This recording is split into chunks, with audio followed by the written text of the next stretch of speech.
This conversation is going to feel a little bit different from the other speakers today because I'm speaking to each one of you.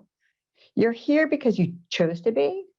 And while each of you have different reasons, all of you are choosing to invest in your future career by studying. So I want to talk to you boldly and directly. And I'm looking forward to interacting with you in the Slack as well. I want to talk about charisma. If you don't know what it means, don't be embarrassed and don't be shy. Go to Google now in your other window and look it up. For today, I'm going to start by unpacking charisma from a personal style perspective and talking about the different flavors of charisma. Then I'll guide you to explore identifying your own, perhaps hidden, charismatic energy.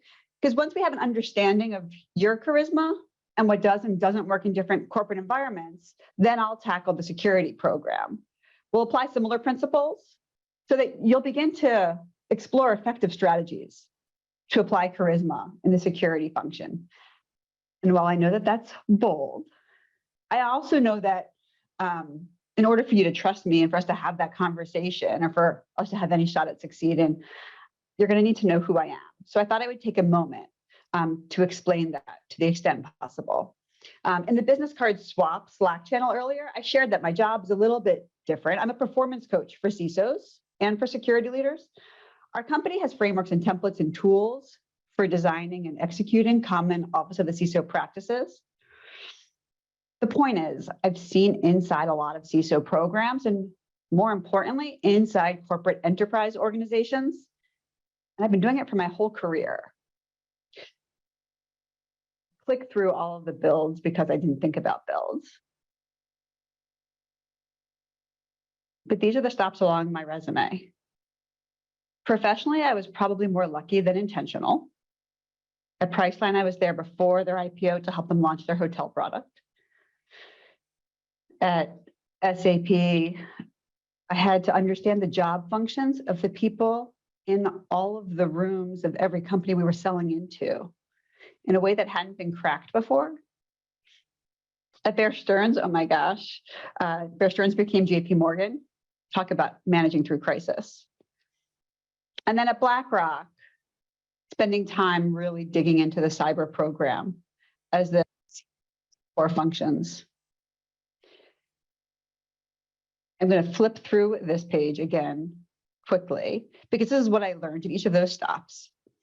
Essentially, I went looking for patterns and for puzzles. I went looking to understand how companies operated to see if we could maybe name that tune and figure out how they operate faster and more effectively, and then apply it back in. So let's get back to the topic. By now, everyone should have looked up charisma. And if you haven't, do it now. And you should have an understanding of the word. So I want to play a game. And this is interactive. So get ready. I want to flash 8 different slides and pictures in front of you. And I'll ask you, is this person charismatic? And I want you to react in the Slack chat. Go to the Slack channel, #1 summit discussion. We'll put each person's name as the slide appears, and we'll move somewhat quickly. We'll start slower. All right, here we go. 8 different names. Here's the instructions. In Slack, a heart under the name if you think they're charismatic. A thumbs down if they're not charismatic. And any kind of smiley face if you just don't know. Like, demonstrate that you've acknowledged it. All right, first name goes in now. Chris Krebs. Is he charismatic? All right, I'm going to go quickly check the Slack. We're going to see how this is working. I'm in the wrong.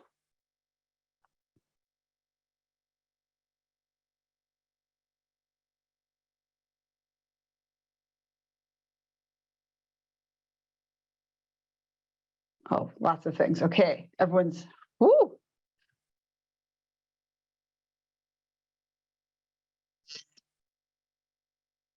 Okay, good job. I'm going to pause. Here we go. Next name in the Slack. Let's put the name first and respond to the name. All right, next name, Jennifer, go for it. Oprah Winfrey, it's in the Slack first. Is Oprah charismatic? Emoji on the name. Jennifer, pin it.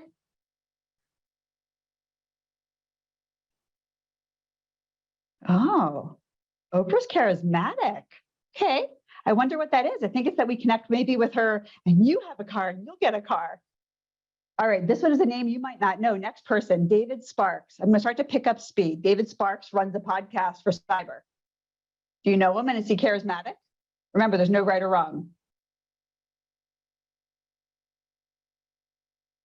It's okay if you don't know him because you live in lots of different countries. If not, you can check out his podcast. Moving on. You're in cyber. Leslie Carhart. Is she charismatic? Are they charismatic?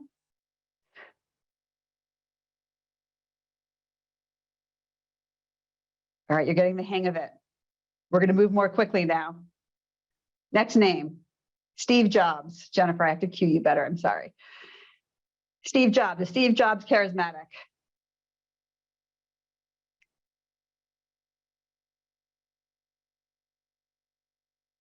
Next one, Warren Buffett. I have two more after this.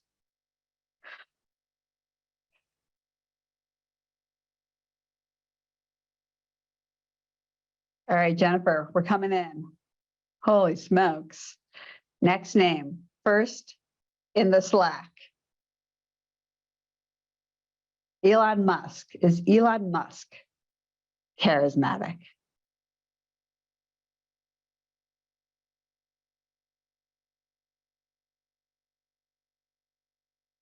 All right, last one. Is Jen Easterly the current secretary of CISA right now? Is she charismatic?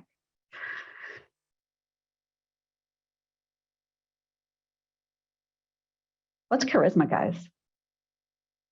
Here's what I'm gonna pose to you. Charisma, it's an alluring trait that a person has which attracts, inspires, or fascinates other people. It's charm, attractiveness. It's what inspires devotion in others. Inspires devotion. Fact is, it's a feeling, the feeling of attraction. I'm talking about how people feel about you and because of you and around you. Chew on that for a second. And now carry that into the office because we're talking about charisma as security leaders. Carry that feeling into the office. How people feel about you and because of you and around you. When you're charismatic, it results in a feeling.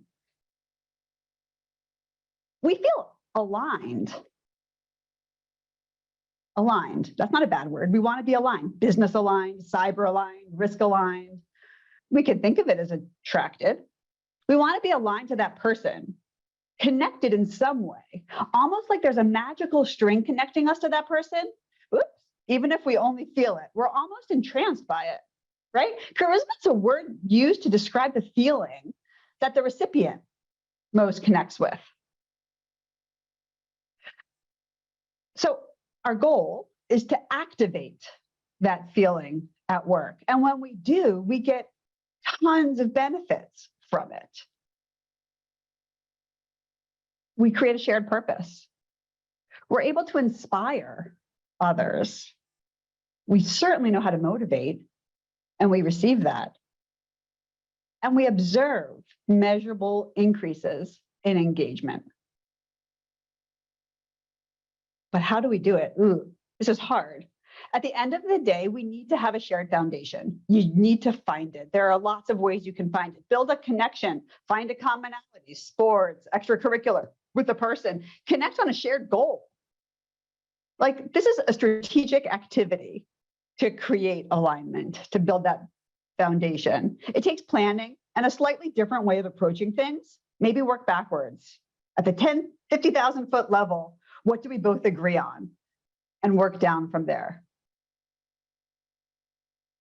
Okay, so we get it. We get how it's important. But how do we find yours? Because this talk is to you. And I'm inviting you to find your mojo. It's not that you're not charismatic.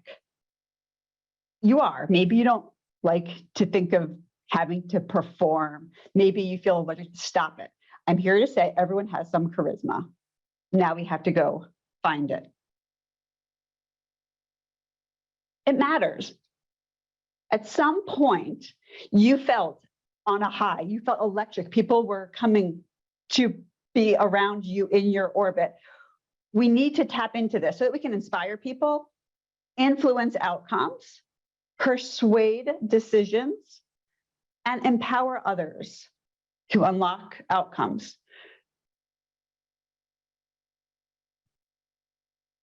You can be charismatic without performing. You can be charismatic without it being too over the top or too un-you. You need to do it though. Use it in the way that you're most comfortable doing it. Lots of options. Even if you're an engineer, even if you're a night owl, even if you think you're not social, you can and you should still exude executive charisma. You can do it in your writing. You can do it in how you communicate, in what you choose to research, and how you choose to message and focus your attention outward.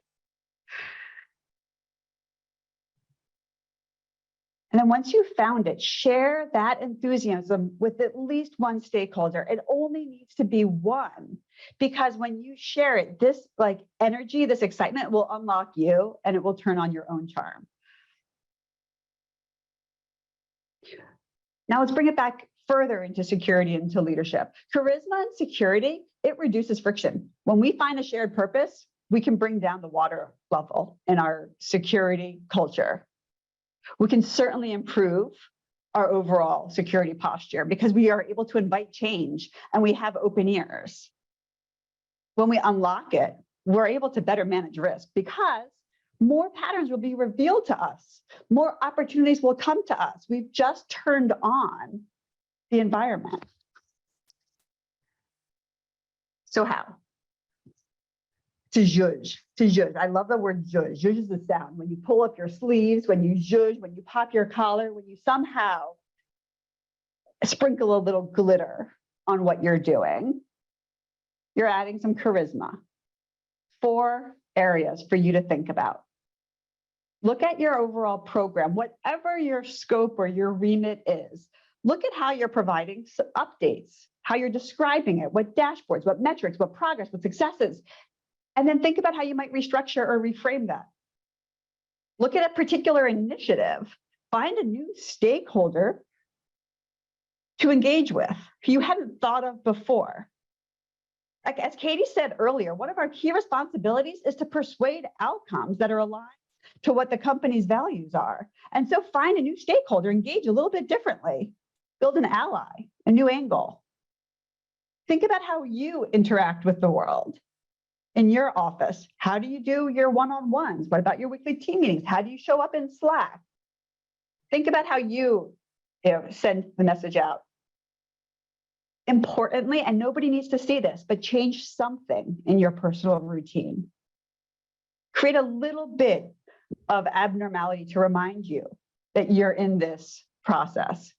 Look at your podcast listening routine, your morning routine, your reading routine. Zhuzh something in there.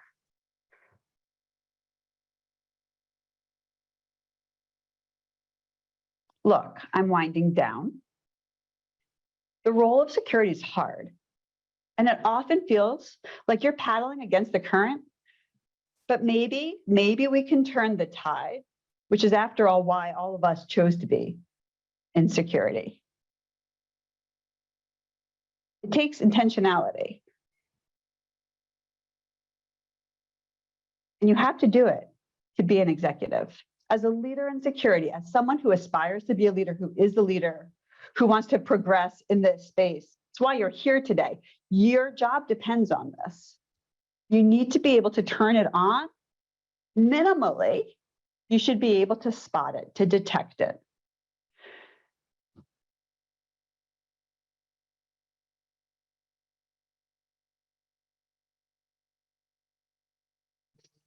last name in the chat. Stay in touch. Honestly, there's a lot of challenge and pain out there. I look forward to continuing the interaction. I think we have now 20 minutes, Frank. We could almost dialogue if you'd like in this space. Let's do it. We do have a number of questions though, so let's go ahead and start with those. But one of them here is, hey, how would you define this? How do you think charisma is different from executive presence? Charisma is a component of presence. So executive presence includes your communications as well as your personal appearance. Charisma is not in your personal appearance. You have to look the part as well. So charisma is an element of executive presence. It's a great question. You know, sometimes people kind of in the past have, I've gotten the impression that, people think that, oh, well, that person is born with charisma. That person is born with these certain natural characteristics. And, what I got from your talk is that, hey, you know what? You don't have to hope that you're just born with a certain characteristic. Doing some of the things that you suggested on the prior slides, hey, these are ways to build that up. Is that right? How do you think about it in terms of kind of certain traits that people have versus building your leadership and management competencies? If you're able to recognize that somebody else seems born with charisma, it's because you feel some attraction to them. You feel drawn in. You feel inspired. You feel connected. You feel curious, fascinated. We explored all these words. That's demonstrating that it exists. You don't have to learn it necessarily. You have to turn it on. You have to go back and revisit the moment where you felt most connected, most alive, whether that's in your sports team, in your family, in your volunteering, in your online gaming community. What makes you feel the most on? And that's where you tap into. It's not something that you necessarily need to learn. You just need to dust it off.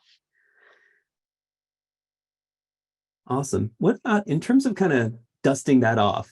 Any good books, reading material that have influenced you to, especially for CISOs, you having worked with many security leaders to break free from that geek tag? I'm glad you asked.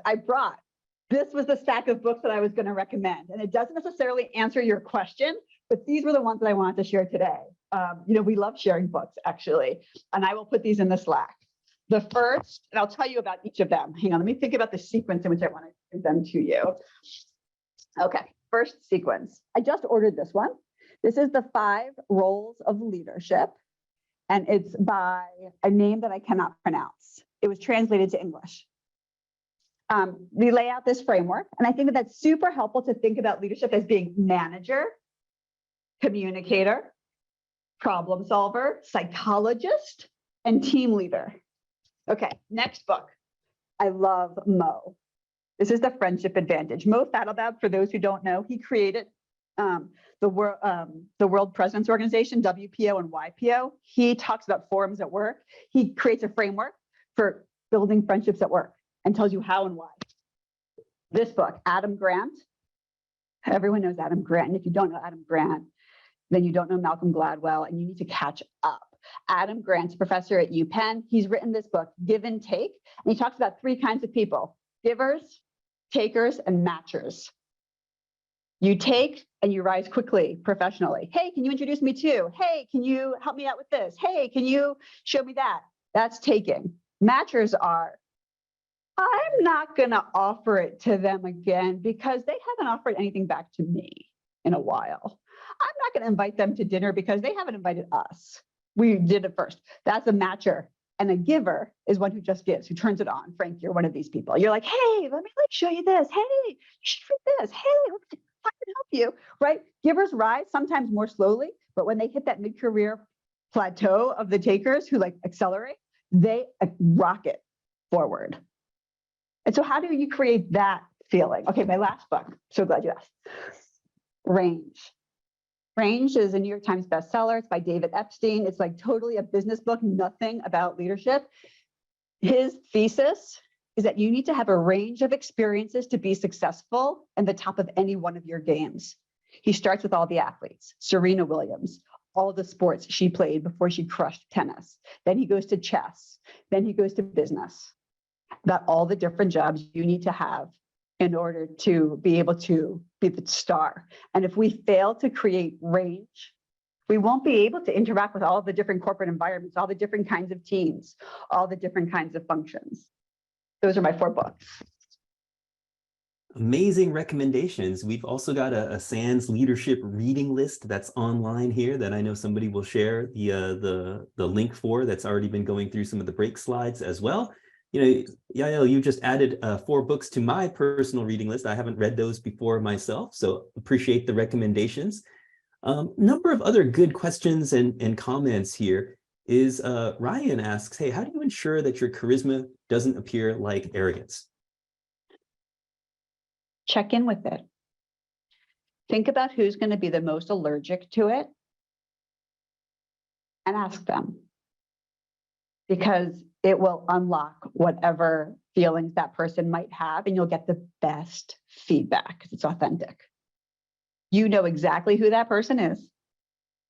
One-on-one, ask them. Good question. This is actually directly related, what you just said, to a question that Omar has. Hey, Omar, is, hey, how do you get people to give you that direct feedback when you're being charismatic or when you need to be more charismatic? You know, you just said ask them, but any other tips, tricks on getting them to open up? Yeah, ask somebody else to get it for you. You know who they talk to the most. You know who their person is. You go ask that person, hey, I want to go find out from this person this thing. I know they're not going to tell me. I genuinely want. Could you please find out, do whatever kind of synthesizing and white sand washing, I don't know the right word, revising you need to do, but then give it back to me.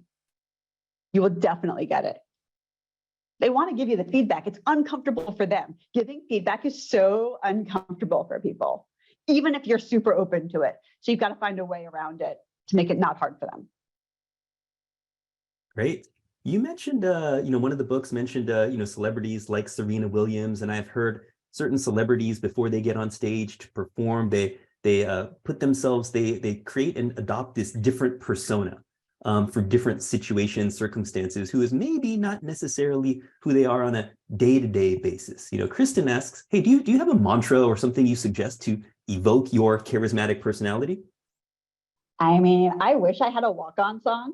That's like, I wish that I was cool enough to have a walk-on song, but I will forget my walk-on song. So I need to have like a list of my walk-on songs. And then I'll spend all this time being like, oh, what walk-on song am I feeling like today? Like, I totally get it. Beyonce had her, what's that, Sasha Fierce. Was Amy Cuddy talks about power poses. She does a great TED talk. I know it because we had to practice it actually at BlackRock. You put one foot in front of the other, 2 hands above your head, you kind of lean your chest forward, and you would see all of the women at this Women's Leadership Forum go to the bathroom in the stalls before any kind of meeting. She says you just need to do it for 2 minutes. And so it will just, whatever yours is, it unlocks it evidently. It's probably some yoga. So I think if it works for you, I think it's amazing. You should do it. Nice. Hey, so you've worked with a lot of CISOs and security leaders over the years. Any common themes or approaches that you've seen work and not work, or kind of given the background that a lot of security leaders tend to come from a technical background, is what have you seen in terms of kind of trends in terms of making this journey into developing this for yourself? Everyone who rises up to be a leader, a people manager, a program director in security does it because they believe in it so much. There's something that connects with them so much. They're either a protector, they like puzzles, they like finding the new threats. Who knows what it is? For each of you, you have a different thing. The way that you start to do it is you tap into that, because there's somebody else in that room who connects with that same origin story. We were all kids once, like, believe it or not. You might have played with different toys, but I had toys, and I bet you we had some toy experience in common. And if I can figure out which one that is, like, I know who you are. I'll know how to talk to you. And I forgot the question, but I knew that that was my answer, was you have to go find your starting point. You mentioned the origin story, and you had the slide sharing a little bit about your career journey, but for you, at what point in your career or maybe early life did you realize that, hey, this is a thing that is going to be important to focus on? That's a good question. I think I didn't. I think for me, and Lenny Zeltzer and I did this talk at RSA about figuring out what happens after you've been in the role for 3 years. We created a reflection guide. I didn't know that this is what I was supposed to do, but I could reflect after every stop on my career journey. I looked back and I was like, whoa, that was exhausting. What did I learn? What did I like? What did I take away? Every time. And I'm sure you have too, every time. And you're like, oh, that was exciting, exhilarating. But you have to reflect so that you can create that soundbite, because that soundbite helps you move to the next step. So at some point, after all of my 20-something mid-career, life spaces, I was able to look back and I was like, I've actually had a lot of interesting experiences. I've been in every single big bank selling into the same back office function at the time. And I've been in every life sciences health tech company. I had a lot of experiences. I was able to look back. You need to do the same thing. Every security leader needs to do that, because then they're able to better uncover where their next role is and where they should be, and what they're interested in. It could be teaching, right? It could be documenting, creating the frameworks, the templates. But that's how I got to it, is by looking back. You have to not let me ramble, Frank. You gotta cut me off when you realize that I'm just going down a path, cut me off. Yeah. Well, hey, it reminds me of what, Steve Jobs said in that famous, commencement address. You can only connect the dots looking backwards, not necessarily looking forwards. And, Jen has a comment in here about kind of the charisma authenticity overlap. What I'm getting from your what you're sharing here is that, hey, you build that charisma by being authentic to yourself. As a personal example, 20 years ago, I was a horrible public speaker. Not because I wanted to be bad, it's just I had not really done it. And after getting into situations like with SANS to do it on a more frequent basis, in retrospect, it took me probably a few years to find that quote unquote voice, right? In terms of kind of what felt natural or authentic to myself. So yeah, what do you think about that charisma authenticity overlap? I think you have to be willing to be uncomfortable. I totally agree with you. I think you have to kind of say, hey, this seems interesting. I'm going to go scratch at that itch and give yourself some goal. I have plenty of itches that I scratched at that I was like, oh yeah, that's not for me. I was in sales and I hated it after 2 months, but I told myself I was going to do it for 1 year or hit quota, and then I would quit. And I hit quota and I quit on my birthday. I always wanted to be able to walk in and I quit, right? But that built me up. Also, on the other hand, I struggle to think about what I do as being special, but the more I've spoken with different teams, the more I realize that it's unique, and more people, you find it by trying it. And you'll never find where you're supposed to be if you don't try something, or if you expect somebody else to do it for you. Nobody does it for you. You need to ask for it. By the way, I say this in all of the women's circles. You need to ask for it. Let them say no, no big deal. You don't mind. You need to ask for it. No one thinks about it. It would be an imposition. If I asked you, Frank, to do something that you're like, I don't really like that at all. I don't want to do that at all, but yet you'll ask me, so I have to do it. No. But in the other way, it does work very strongly. Nice. Well, we've got a couple related questions here, and Kevin asks, hey, there might be some situations where there are people you interact with who are unfazed by your charisma. So any tips, strategies for dealing with people that could be difficult, or maybe cynical? And we tend to see this a lot in security, right? What do you suggest? So if they're unfazed by your charisma, maybe they don't need it. Maybe they're just going to make the objective decision that you should just be clear, and it's your failing because you think that you have to bring some zhuzh and sparkle, and that is not spark. Not everyone has to be loud and boisterous and funny and humorous. That is not always charisma. There are some people who just write the most clearly. They have no extra words. They have very clear sentences and then bullets, and their bullets are well aligned. all of the ends of them have the periods. The font is consistent everywhere. It prints nicely. That is charismatic. You don't have to be boisterous. If you feel like you're unable to persuade an outcome or to connect with the person, trying on different kinds of costumes is not the answer. You don't understand the person. So go back, figure out more of who they are and what they need, and then adapt.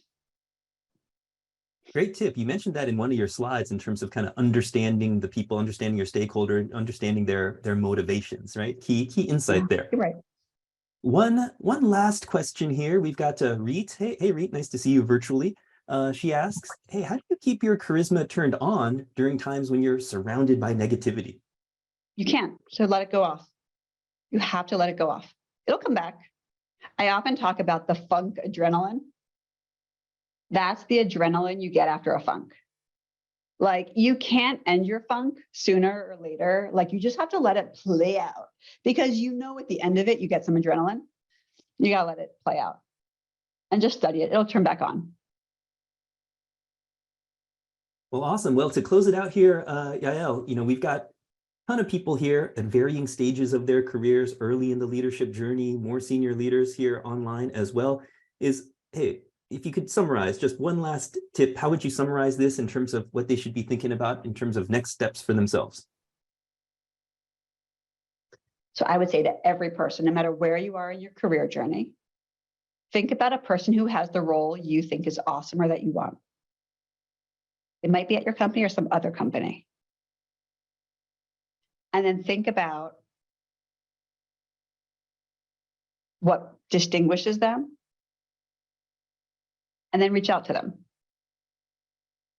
Ask them to follow along on your journey, because you need to ask for it and be able to mirror it, be able to better understand where it is that you're going. It doesn't just happen. You have to be constantly studying. They're puzzles, they're patterns, and you might think that that seems great, but it really doesn't until you learn it. Amazing. Then you find the next one. And that's for every part of your career journey. You have to be a little bit intentional and then reflect backwards and say, I probably am mostly this, or I've been the most like that. And that feels really, in order for me to bridge that gap, and you'll know. And if not, I'm happy to have that conversation because it's really fun for me. Frank, this has kind of been an honor. Thank you for having me. Yeah, hey, really glad you could be here. Thank you so much for sharing your insights and your wisdom. Everybody, let's give Yael a virtual round of applause. Thank you very much.